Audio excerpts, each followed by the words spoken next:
ನಾಗಸಮುದ್ರ ಸರ್ಕಾರಿ ಪ್ರಾಥಮಿಕ ಆರೋಗ್ಯ ಕೇಂದ್ರಕ್ಕೆ ಸಮಯಕ್ಕೆ ಸರಿಯಾಗಿ ವೈದ್ಯರು ಬಾರದೆ ರೋಗಿಗಳ ಪರದಾಟ. ವೈದ್ಯರ ಬರುವಿಕೆಗಾಗಿ 2ರಿಂದ 3 ಗಂಟೆಗಳು ಕಾದರೂ ಕೂಡ ವೈದ್ಯರು ಬರುತ್ತಾರೆಂಬ ನಂಬಿಕೆ ಇಲ್ಲ. ರೋಗಿಗಳ ಸ್ಥಿತಿ ದೇವರೇ ಬಲ್ಲ.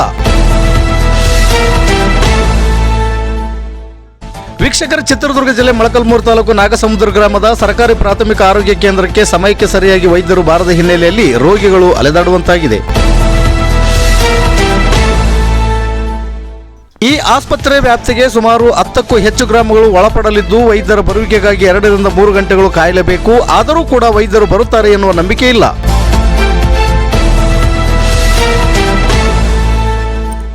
ಕೆಲವರು ವೈದ್ಯರ ಬರುವಿಕೆಗಾಗಿ ಕಾಯಲಾರದೆ ರಾಂಪುರ, ಮೊಳಕಾಲ್ಮೂರು, ಬಳ್ಳಾರಿಯ ಖಾಸಗಿ ಆಸ್ಪತ್ರೆಗಳಿಗೆ ತೆರಳುತ್ತಿದ್ದಾರೆ.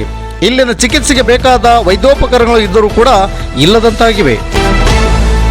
ಹೆರಿಗೆ ಮಾಡಿಸಲು ಅವಕಾಶಗಳಿದ್ದು ಕೂಡ ವೈದ್ಯರು ಬರುವುದು ಮಾತ್ರ ತಡಬೇಕೆ. ಇನ್ನು ಸಮರ್ಕ ಸೌಲಭ್ಯ ಸಿಗುವುದು ಯಾವಾಗ ಎಂದು ಸ್ಥಳೀಯರು ಆಕ್ರೋಶವಾಗಿ ಪ್ರಶ್ನಿಸಿದ್ದಾರೆ. ಸಾರ್ವಜನಿಕರ ಆಕ್ರೋಶದ ಪ್ರಶ್ನೆಗೆ ತಾಲೂಕು ವೈದ್ಯಾಧಿಕಾರಿಗಳಾದ ಡಾಕ್ಟರ್ ಬಿ ಮಧುಕುಮಾರ್ ಮಾತನಾಡಿ, ತಿಂಗಳಿಗೆ 5ರಿಂದ 6 ಹೆರಿಗೆಗಳು ಮಾಡಲಾಗುತ್ತದೆ. ವೈದ್ಯರು ತಡವಾಗಿ ಬರುವುದು ನನ್ನ ಗಮನಕ್ಕೆ ಬಂದಿಲ್ಲ. ಅದರ ಬಗ್ಗೆ ಈಗ ಮಾತನಾಡಿ ಸಮಯಕ್ಕೆ ಸರಿಯಾಗಿ ಕರ್ತವ್ಯಕ್ಕೆ ಹಾಜರಾಗುವಂತೆ ಸೂಚಿಸುತ್ತೇನೆ ಎಂದು ಉತ್ತರಿಸಿದರು.